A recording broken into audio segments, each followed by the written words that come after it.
ओम नमः शिवाय, हर हर महादेव, जय महाकाल। आप सबको पता है सावन का बहुत ही पवित्र महीना चल रहा है। मेरे देव आदिदेव महादेव जी की कृपा सदैव आप भक्तों पर यूं ही बनी रहे, आपकी सारी मनोकामनाएं पूरी हो, इसी सावन में यही मैं महादेव जी से प्रार्थना करता हूं।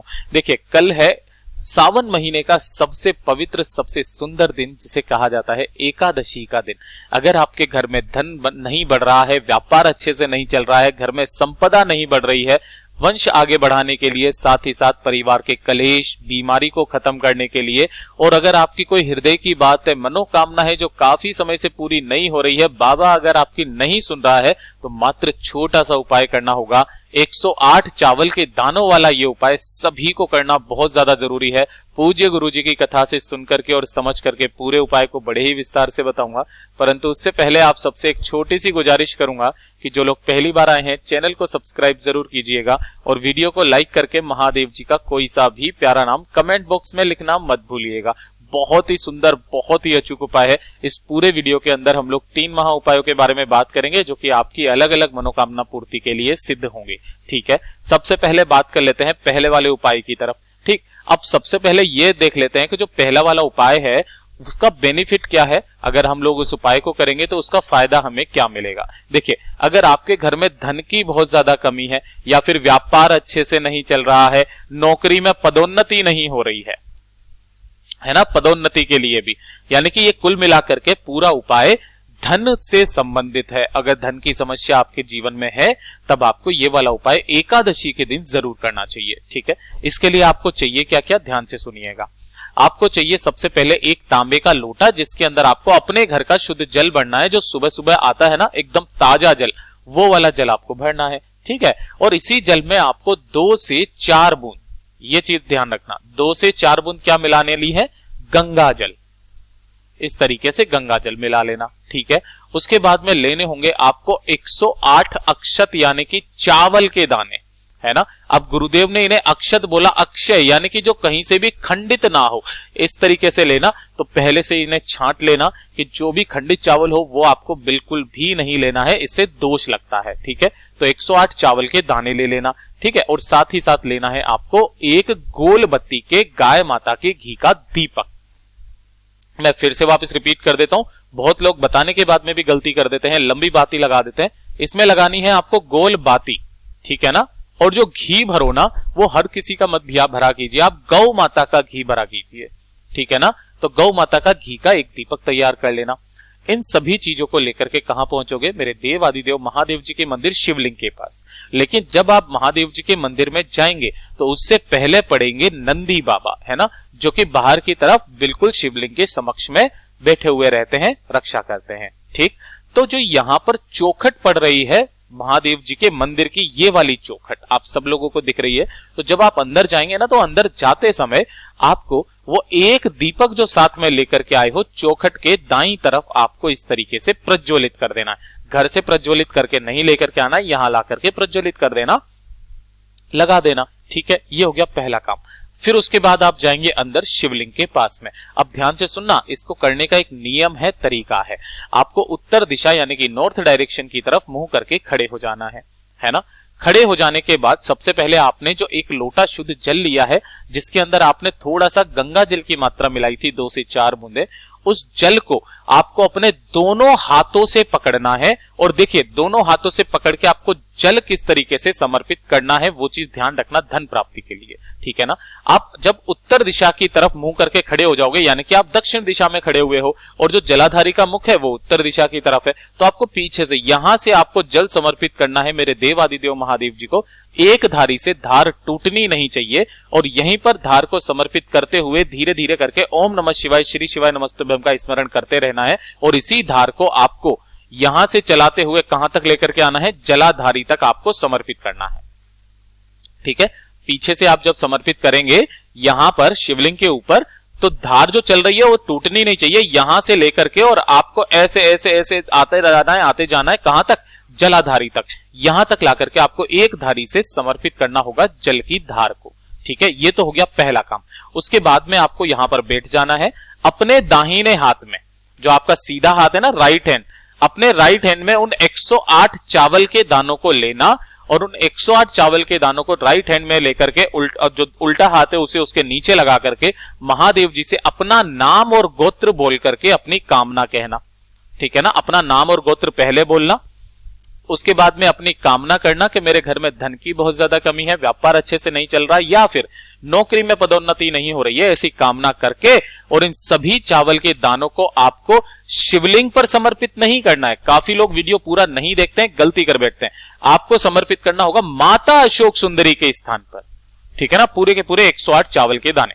और उसके बाद में आपको नमन करके महादेव जी का 2 मिनट वहां पर स्मरण करके और वापस अपने घर की तरफ चले आना है। गुरुदेव ने अपनी कथा में बताया कि 2 से 3 एकादशी करके देख लीजिए, मेरा बाबा जो है आपके घर में धन की आवक शुरू कर देगा, साथ ही साथ धन की समस्या जीवन में कभी भी नहीं रहेगी। और एक नियम बना करके हर एकादशी के दिन जो व्यक्ति इस उपाय को कर लेता है ना, उसके घर में कभी धन की कमी नहीं रहती है। ये हो गया पहला उपाय।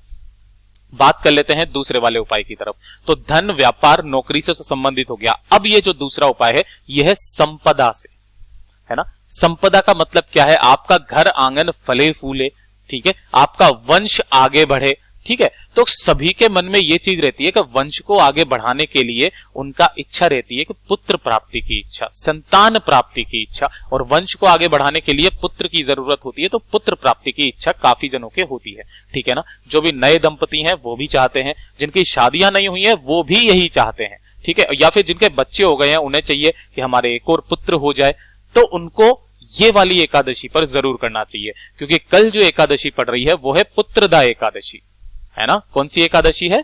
पुत्रदा एकादशी, जो कि साल में सिर्फ 2 बार पड़ती है। एक पड़ती है पोष के महीने में और एक पड़ती है सावन के महीने में, ठीक है ना। तो आपको दोनों ही हो सके तो दोनों ही एकादशी को इस वाले उपाय को जरूर करना चाहिए। जो सावन की एकादशी है उस दिन आपको कैसे करना है, ध्यान से सुनना। आपकी अगर संतान प्राप्ति की इच्छा है तो आपको निश्चय ही इसका फल मेरा बाबा आपकी झोली में जरूर देगा। इसके लिए आपको करना क्या होगा? एक दीपक इस तरीके से तैयार करना। कौन सा दीपक तैयार करना है आपको? गाय माता के घी का गोल बत्ती का दीपक, ठीक है, गोल बत्ती का दीपक गाय माता के घी का। घर पे बनाना आप क्या? खीर, ठीक है। अब इसके अंदर आप जो डालना चाहो डाल देना, आपकी श्रद्धा अनुसार। खीर जो है वो आप नॉर्मल भी बना सकते हो। और इसी के साथ में अलग से एक दीपक तैयार करना, किसी भी कटोरी में या फिर किसी भी दोने के अंदर, ठीक है। और उसके अंदर भी आपको लगानी होगी गोल बाती, और इसके अंदर भी भरना होगा गाय माता का घी। यानी कि आपको 2 दीपक तैयार करने, ये चीज ध्यान रखना। अलग से एक खीर भी क्या कर लेना है आपको, एक दोने में अलग से ले लेना है, ठीक है ना। और इन सभी को लेकर के पहुंच जाना मेरे बाबा भोलेनाथ जी के मंदिर शिवलिंग के पास में। जितनी भी मेरी माताएं बहनें हैं ना, अगर अपने घर में धन संपदा के साथ साथ पुत्र प्राप्ति और वंश की वृद्धि करना चाहते हो तो पुत्रदा एकादशी का ये वाला उपाय करना मत भूलिएगा। यहां पर जैसे ही आप पहुंचोगे ना, तो पहुंचते ही आपको करना क्या होगा? जो महादेव जी की मंदिर में जाओगे तो यहां पर चौखट पड़ेगी, तो चौखट के बाहर आपने जो एक मिट्टी का दीपक लिया है ना, उस एक दीपक को यहां पर प्रज्वलित कर देना चौखट पर, ठीक है। पहला काम तो ये करोगे। फिर आप जाओगे शिवलिंग के पास में, यहां पर उत्तर दिशा यानी कि नॉर्थ डायरेक्शन की तरफ मुंह करके खड़े हो जाना, और शिवलिंग के पास में फिर से वापस क्या करना है? जो आपने दूसरा दीपक तैयार किया हुआ है किसी भी एक दोने के अंदर, और एक दोने के अंदर ली हुई है खीर, इन दोनों का भोग लगाना है शिवलिंग पर। अब आप ये गलती मत करना कि आप पूरी की पूरी खीर से महादेव जी के शिवलिंग का अभिषेक कर दें, ऐसा मत करना, ठीक है। आप क्या करना? इसे दोने को शिवलिंग से टच करवा करके और यहीं कहीं पर शिवलिंग के पास में रख देना, ठीक है। और शिवलिंग के पास ही आपको वो दूसरा दीपक जो आप लेकर के आए हो उसे प्रज्वलित कर देना। यहां पर प्रज्वलित कर देने के बाद में आपको महादेव जी से अपनी कामना करनी है, झोली पसार कर, कि हमारे घर की वंश वृद्धि हो, हमें पुत्र प्राप्ति की इच्छा है, संतान प्राप्ति की इच्छा है। जैसी भी आपको कामना करनी है वैसी आप कामना करना। अभी काम खत्म नहीं हुआ है, अब ध्यान से सुनिएगा। आपको क्या करना है? शिवलिंग पर जहां कहीं पर भी 2 बेलपत्र लेनी है, ठीक है ना। एक बेलपत्र आप अपने पास में रख लेना और एक बेलपत्र हाथ में रख लेना, यानी कि एक को तो अंदर रख लेना है आपको, और दूसरी बेलपत्र जो है वो अपने हाथ में लेकर के शिवलिंग की चौखट पर आपको जाना है, जहां पर आपने अपना दीपक लगाया था, और शिवलिंग को देखते हुए एक बेलपत्र आपको खा लेनी है, ठीक है ना। वहीं पर महादेव जी से आज्ञा लेकर के 1-2 बेलपत्रियां उठाना, एक रख लेना और एक अपने खा लेना चौखट पर आकर के। और जो दूसरी बेलपत्र आपने ली है उस दूसरी बेलपत्र को घर जाकर के अपने पति को आपको खिला देनी है।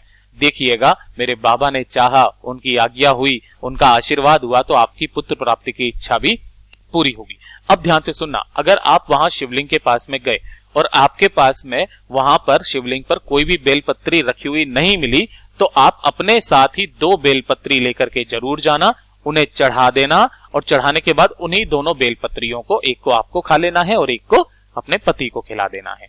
इस तरीके से जो भी स्त्री माता बहन उपाय को कर लेती है ना, उसकी झोली मेरा बाबा जरूर भरता है। ये हो गया दूसरा उपाय।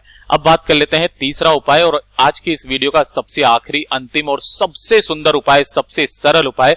अगर आपके जीवन में कष्ट बहुत ज्यादा है, घर में कलेश बहुत ज्यादा होता है, या फिर बीमारियां बहुत ज्यादा है, कोई ना कोई परेशानी आपके घर में लगी हुई रहती है ना, या फिर आपकी कोई मनोकामना है जो काफी समय से पूरी नहीं हो रही है, तो मात्र एक छोटा सा उपाय करना होगा। बहुत बार बता चुका हूं, जब भी एकादशी आती है जरूर बताता हूं, ध्यान से सुनना। आप 1 लोटा शुद्ध जल लेना, अपने घर का, हमेशा चढ़ाते हो तो 1 लोटा शुद्ध जल आपको लेना है और इसी के अंदर थोड़ा सा आपको मिला लेना है गंगा जल, और इसे लेकर के पहुंच जाना मेरे देवादिदेव महादेव जी के मंदिर शिवलिंग के पास। सुबह जाना चाहो सुबह चले जाओ, प्रदोष काल में जाना चाहो प्रदोष काल में चले जाओ, कोई दिक्कत नहीं है। यहां पहुंचने के बाद आपको उत्तर दिशा यानी कि नॉर्थ डायरेक्शन की तरफ मुंह करके खड़े हो जाना है और 1 लोटा शुद्ध जल मेरे देवादिदेव महादेव जी को समर्पित कर देना है। ओम नमः शिवाय, श्री शिवाय नमस्तुभ्यं का स्मरण करते हुए एकादशी के दिन।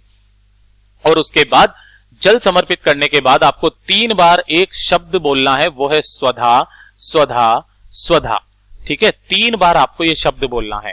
अगर आपके पास में समय है, टाइम है, तो आप स्वधा श्रोतम का स्मरण करें, जिसके अंदर पूरे 12 श्लोक होते हैं। और कहा जाता है कि जो भी स्वधा श्रोतम का 12 श्लोकों का पाठ कर लेता है, उन्हें 100 श्राद्ध करने का और सभी तीर्थों में स्नान करने का पुण्य फल भी प्राप्त होता है, उसकी सारी मनोकामनाएं पूरी होती है। पूज्य गुरुजी ने जैसा अपनी कथाओं में बताया, वैसा आसान भाषा में आपको बताने का संपूर्ण प्रयास किया। वीडियो पसंद आया हो तो लाइक जरूर करना, चैनल को सब्सक्राइब जरूर कीजिएगा।